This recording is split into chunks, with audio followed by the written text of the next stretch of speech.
नमस्कार, मेरे साथ आज समाजवादी पार्टी के विधायक मोहम्मद फहीम हैं और आज हम इनसे चर्चा करेंगे कुछ खास मुद्दों पर। और 2022 का जिस तरह से चुनाव बहुत ही नजदीक है, ब्लॉक पुरमुकी के चुनाव में अगर कुंदरकी की हम बात करें तो समाजवादी पार्टी ने निर्विरोध जीत दर्ज कराई। हालांकि 4 सीटों में एक ही पर ही समाजवादी को संतोष जाहिर करना पड़ा है। मेरे साथ विधायक जी हैं, उनसे ही बात करने की कोशिश करेंगे कि आखिर 2022 के चुनाव में समाजवादी पार्टी का मुरादाबाद में क्या गुल खिलाने वाली है। सर देखिए, समाजवादी पार्टी इंशाअल्लाह ताला 2022 में सरकार बना रही है। आपने देखा होगा उत्तर प्रदेश में जो ये चुनाव हुए हैं, जो चाहे ज़िला पंचायत के अध्यक्ष के चुनाव हो या कि बीडीसी मेंबर के बाद ब्लॉक के प्रमुखी के चुनाव हो, जनता ने अभी इससे पहले जो प्रधानी के चुनाव आवाम से कराए गए थे उसमें इन्हें नकार के रख दिया। जैसे आप मेरी विधानसभा ही देख लीजिए, लगभग 100 के करीब प्रधान समाजवादी पार्टी के जीते हैं। तो आप इससे ज़्यादा मोहब्बत और प्यार उस अखिलेश भाई के लिए पाएंगे कि सारे धर्मों के, सारे वर्गों के लोग अखिलेश यादव जी का झंडा लगा के जीते हैं।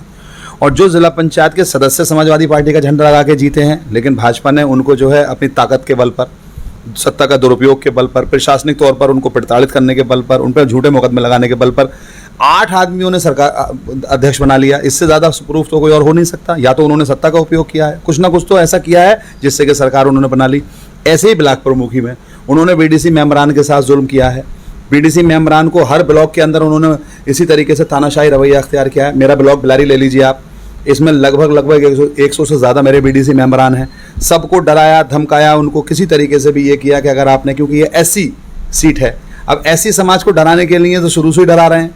तमाम ऐसी महिलाएं सुरक्षित नहीं है। आपने देखा होगा कितने कितने बड़े कांड हुए हैं कि बहनें तक जला दी, रात को उनकी चिताओं को लकड़ी तक मैसर नहीं हुई।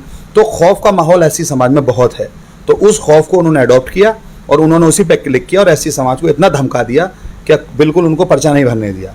तो ये एक ऐसा माहौल पैदा किया इन्होंने। लेकिन मैंने फिर कहा, आवाम जो है वो सब देख रही है।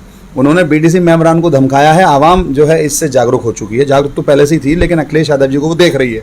तो इनको जवाब, इस तानाशाही का जवाब 2022 में मिलने वाला है। इंशाअल्लाह सरकार हमारी बनने वाली है। विधायक जी, मुरादाबाद की अगर बात करें हम, तो मुरादाबाद समाजवादी का गढ़ रहा है। 2017 की पहले की बात करें तो 6 के 6 विधायक समाजवादी पार्टी के, अब मौजूदा हालात में 4 समाजवादी पार्टी के विधायक हैं। मुरादाबाद की अगर हाल ही की बात करें हम, जिला पंचायत चुनाव, क्या ऐसी वजह रही कि समाजवादी पार्टी अपने प्रत्याशी का नॉमिनेशन भी नहीं कर पाई और भारतीय जनता पार्टी निर्विरोध चुनाव जीत गई? देखिए, ऐसा कैसे पॉसिबल है जिसके 11 वोट हों। 11 वोट होने के बाद भी इन लोगों ने हमारे साथ ये जुल्म किया कि इन्होंने हमारे लोगों को प्रताड़ित किया, हमारे लोगों पर वर्क किया, इन्होंने हमारे लोगों को धमकाया, हमारे लोगों को डराया, उनके घर वालों के खिलाफ मुकदमे कायम किए। किसी का हॉस्पिटल है उसका हॉस्पिटल बंद करा दिया, किसी के भाई डॉक्टर है उसके डॉक्टरी उसका अस्पताल सीज करा दिया, उसे जेल भेज दिया। मतलब उन्होंने जो है वोटर के साथ साथ उनके घर वालों को प्रताड़ित किया। मेरे पास पूरी सूची बनी हुई है इसकी, मैं आपको बता दूंगा। तो जब उन्होंने इस तरीके से काम किया और उन्होंने ये चाहा कि हम लोग जो है पर्चा नहीं भरने देते, तो उन्होंने ना बसपा को पर्चा भरने दिया, ना समाजवादी वालों को पर्चा भरने दिया। उन्होंने अपना तानाशाही रवैया और रुख अख्तियार कर दिया। लेकिन हमने हिम्मत कहाँ हारी, कोशिशें हम लगातार जारी रखते रहे। आपने देखा होगा बेटी हमारे साथ जिला पंचायत, हमारी बहन क्योंकि प्रत्याशी थी, हमने कोशिश आखिर तक जारी रखी, लेकिन उन्होंने हम लोगों को पर्चा ही नहीं भरने दिया।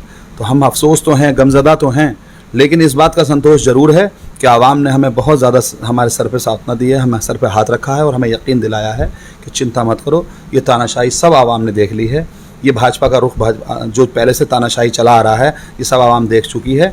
आप परेशान ना होइए, 2022 में अखिलेश यादव साहब मुख्यमंत्री बनेंगे, तब इनको ये बात पता चलेगी कि हमने जनता को ठगा है, उनको लूटा है, डराया है, धमकाया है। और इस धमक का असर 2022 में देखने को मिलेगा और अखिलेश यादव साहब मुख्यमंत्री बनेंगे इंशाल्लाह। और जितनी सीटें इस वक्त 4 हैं समाजवादी पार्टी की, रब ने चाहा वो फिर इतिहास दोहराया जाएगा। 6 की 6 सीटें इंशाल्लाह ताला मुरादाबाद की जीत के आ रही हैं और मेरे रब ने चाहा मजबूती के साथ सरकार बनाने हम लोग जा रहे हैं।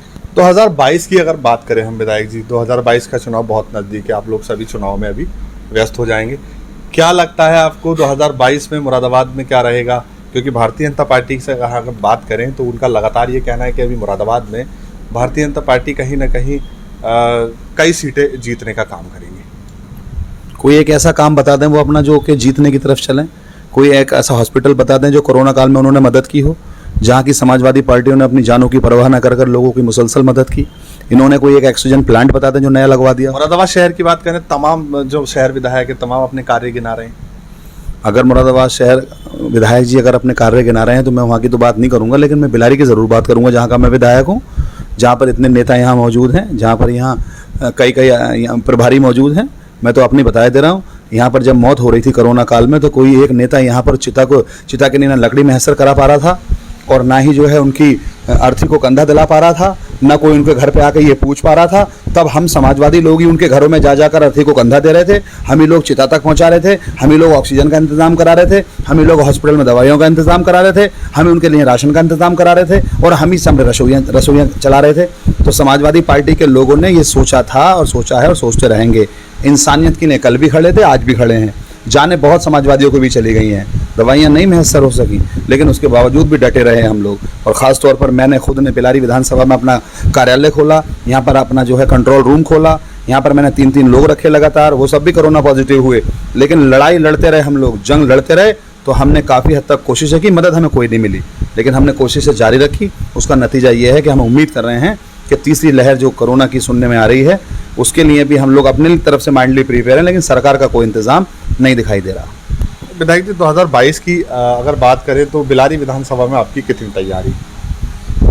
2022 में मैं तो जनता का खादिम हूँ, मैं विधायक अपने आप को समझता नहीं। मेरे लिए तो हिंदू और मुसलमान भाइयों का प्यार और आशीर्वाद मेरे साथ है। लोग मुझे तरह तरह की कोशिशें करते रहते हैं हराने की, लेकिन मेरा सिलसिला ये है कि मैं फजर की नमाज़ पढ़ के अपने अब्बू जी की कब्र पे जाता हूँ। उसके बाद गंगा जमनी तहजीब हिंदू मुस्लिम एकता भाईचारे का जो पौधा मेरे वालिद साहब लगा के गए हैं उसमें पानी डालता हूँ। वृक्ष की शक्ल अख्तियार कर चुका है, उसी की छाँव में अपनी ज़िंदगी को व्यतीत कर रहा हूँ। मुझे उम्मीद है परवरदिगार की ज़ात पर मेरे हिंदू और मुसलमान भाई मेरी नीतियों के साथ, मेरे काम करने की शैली के साथ, मेरी हिंदू मुस्लिम एकता भाईचारे के साथ, हर वक्त लोगों के साथ खड़ा रहने के साथ, मेरी अवेलेबिलिटी के साथ, मेरे साथ कोई दोहरा रवैया मैं अख्तियार नहीं करता किसी के साथ। मैं फैसले कराता हूँ। मेरे थानों में अमूमन कभी भी आपने देखा होगा मैं एनसीआर भी दर्ज नहीं होने देता। मैं कोशिश करता हूँ फैसला कराने की, बहुत हद जब गुजर जाती है तब थाने तक बात पहुँचाता हूँ, वरना मैं घर तक चला जाता हूँ, चौपालों पे चला जाता हूँ, पंचायतों में चला जाता हूँ, अपने यहाँ बुला लेता हूँ या खुद चला जाता हूँ। तो इसका असर ये है इंशाअल्लाह कि लोग मुझे इंशाअल्लाह ताला पसंद करेंगे, मेरे साथ खड़े होंगे, मेरी गंगा जमनी तहजीब की सोच को आगे बढ़ाएंगे। मैं बिलारी विधानसभा को आदर्श विधानसभा बनाना चाहता हूँ, जो अब्बू जी का ख्वाब था।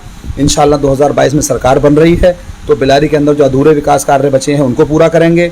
अग्निशमन केंद्र बनाएंगे, स्टेडियम बनाएंगे, यहाँ पर जो है MBBS कॉलेज बनाएंगे, यूनिवर्सिटी बनाएंगे, बच्चों के लिए अपने नौजवान साथियों के लिए यहाँ पर जो हमारे सीलिंग की ज़मीनें पड़ी हैं गन्ने संस्थान बनवाएंगे, रोज़गार के अवसर लेकर आएंगे, महिलाओं को सुरक्षित करने के काम करेंगे और यहाँ पर जितना भी हमारा जो शिक्षा का स्तर कम पड़ा हुआ है उसको ऊंचा करने का काम करेंगे।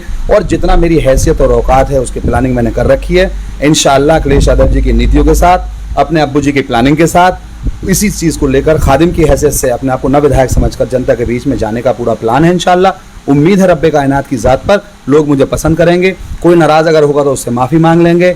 अब्बू जी के शेर को उस शेर के साथ अपनी आगाज़ करने के लिए तैयार बैठे हैं कि कुछ इस तरह से मैंने अपनी ज़िंदगी को आसान कर लिया, किसी से माफ़ी मांग ली और किसी को माफ़ कर दिया। इंशाअल्लाह इस पैटर्न पर उतरेंगे। रब ने चाहा कामयाबी कदम चूमेगी, लोग मोहब्बत से नवाजेंगे, गलतियों को माफ़ करेंगे, साथ देंगे और गंगा जमनी तहजीब की विधानसभा बिलारी विधानसभा को जिताएंगे। हाजी इरफान साहब का जो नाम है उसको अमर रखेंगे और मेरे महबूब लीडर अखिलेश यादव जी जब जीत जाएंगे, मुख्यमंत्री बन जाएंगे तो बिलारी को इंशाअल्लाह आदर्श विधानसभा बनाकर रहेंगे।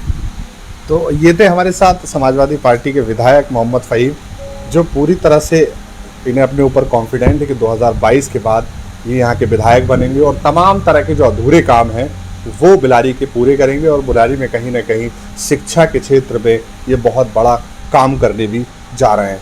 कैमरा पर्सन शाहरुख अंसारी के साथ शाहनवाज इलियास, मुरादाबाद।